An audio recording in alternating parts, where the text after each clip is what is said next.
Assalamualaikum warahmatullahi wabarakatuh. Salam kicau mania. Masih bersama Embun Hadar Kicau, channel yang membahas tentang tips dan berbagi pengalaman dalam merawat burung serta informasi tentang dunia kicau mania. Bagaimana kabar teman-teman di rumah atau yang berada di mana saja yang sedang menonton video ini? Semoga selalu dalam kondisi sehat, dimudahkan segala urusan dan dilancarkan rezekinya.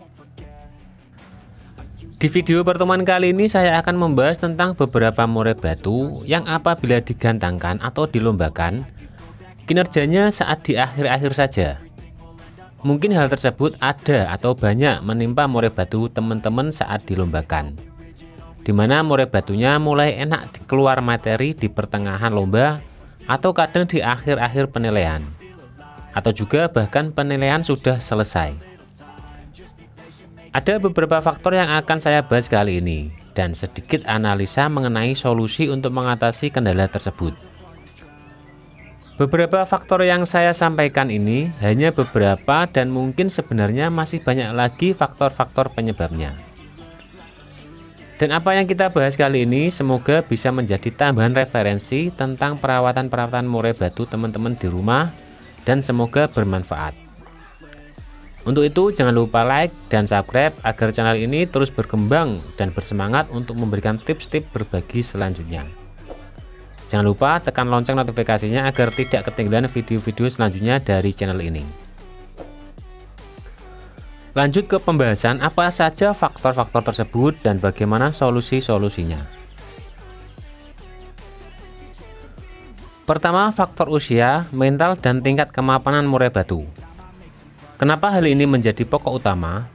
Sebenarnya kalau kita amati saat murai batu tampil di atas, awal biasanya hanya loncat kanan kiri, atas bawah, dan kadang hanya lihat kanan kiri melihat situasi.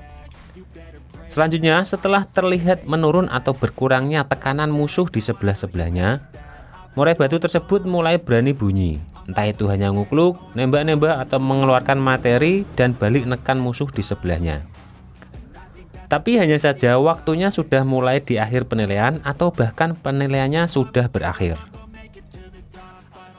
Dalam hal ini mental faktor utama yang sebelumnya murai batu tersebut belum siap atau belum berani untuk nekan atau mengimbangi musuh-musuh di sebelahnya dan menunggu musuh di sebelahnya sudah mulai menurunkan atau mengurangi tekanan terhadapnya. Untuk analisa dalam mengatasi hal ini, kita bisa melakukan beberapa perawatan-perawatan untuk memaksimalkan mentalnya.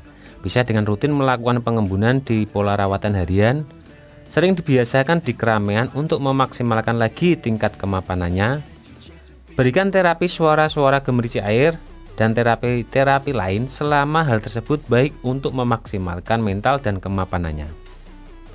Dan jika hal tersebut karena faktor usia yang masih belum siap, kita bisa simpan dulu murai batu kita sampai murai batu tersebut benar-benar sudah siap segalanya.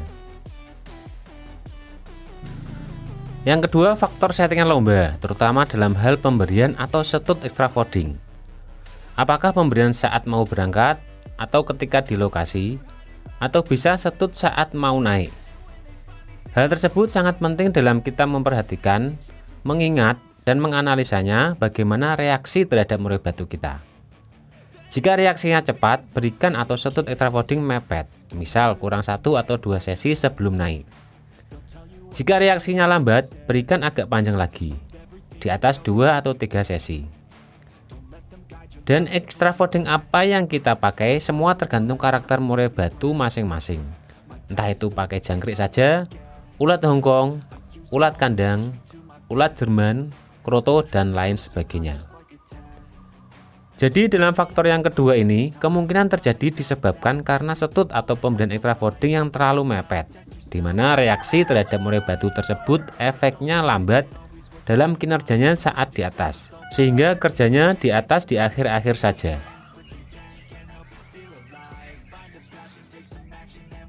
Yang ketiga, butuh diablak.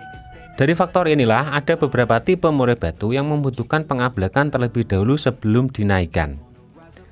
Bisa saja burung belum siap saat kita langsung membuka kerodongnya saat kita naikkan, kaget belum terbiasa dengan situasi baru yang dilihatnya, sehingga membutuhkan beberapa waktu untuk dia mulai merespon dengan situasi tersebut.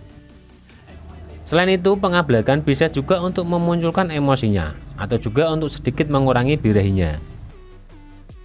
Kemudian, apakah pengablakan tersebut membutuhkan waktu lama atau sebentar? Semua tergantung karakter murai batu serta analisa kita bagaimana, sehingga bisa menjadi patokan kita dalam hal teknik pengablakan terhadap murai batu tersebut untuk settingan lomba selanjutnya. Pengablakan bisa dilakukan dengan hanya membuka resletingnya saja, membuka kerodong setengah, atau juga bisa membuka kerodongnya secara keseluruhan. Semua tergantung karakter murai batu masing-masing. Kemudian waktunya, apakah diablak kurang 1 atau 2 sesi atau lebih sebelum naik, atau juga diablak dari awal datang sampai mau dinaikkan. Kemudian perlu diperhatikan juga dalam hal teknik pengablakan. Apakah ditempatkan di tempat yang sepi tanpa adanya gangguan suara murai batu lain atau burung-burung lain, atau juga bisa didekatkan dengan lokasi gantangan dengan mendengarkan suara murai batu lain atau burung-burung lain di sekitar lokasi lomba, tapi dengan tidak memperlihatkannya. Selain itu juga perlu diperhatikan kondisi staminanya, apakah mampu dan aman untuk nanti saat kita mainkan. Maka dari itu, latihan stamina di hariannya sangat penting, bisa dengan penggambaran atau teknik-teknik lain yang fungsinya untuk melatih stamina dan pernapasannya. Yang keempat, faktor semangat tarung atau faktor serta respon terhadap murai batu lain menurun atau bisa juga masih belum tumbuh dengan baik dan maksimal. Jadi saat kita pertemukan dengan murai batu lain atau kita lombakan, responnya lambat, butuh beberapa saat untuk dia membalas tekanan dari musuh-musuh di sebelahnya. Hal ini banyak terjadi pada murai batu yang pola rawatan hariannya masih belum benar-benar maksimal serta konsisten, dan murai batu yang habis mabung. Selain itu juga bisa disebabkan karena seringnya murai batu tersebut kita pertemukan langsung dengan murai batu lain, entah itu kita iseng-iseng trek dengan murai batu lain atau sering kita lombakan, sehingga mengakibatkan faktornya belum pada titik yang tepat atau bisa juga hilang, tapi kita memaksa untuk melombakannya. Maka dari itu tugas kita sabar, maksimalkan dulu pola rawatan hariannya dengan baik, konsistenkan dari pengembunan, penjemuran, durasi mandi, melatih stamina, cukupi nutrisi dari extra fooding, dan pola rawatan harian yang baik lainnya. Kemudian jika disebabkan faktornya menurun, efek sering di-track atau digantangkan, kondisikan dan asingkan dahulu murai batu kita selama beberapa waktu. Jangan dengarkan dahulu dengan burung-burung lain, entah itu murai batu atau suara burung masteran lain. Berikan terapi suara air atau dekatkan dengan kamar mandi atau akuarium yang ada suara gemericik air. Atau juga bisa terapi-terapi lain yang fungsinya untuk mengembalikan faktor atau semangat tarungnya murai batu tersebut. Dari analisa faktor-faktor tersebut, semua dibutuhkan insting kita dalam memahami seperti apa dan bagaimana karakter murai batu kita.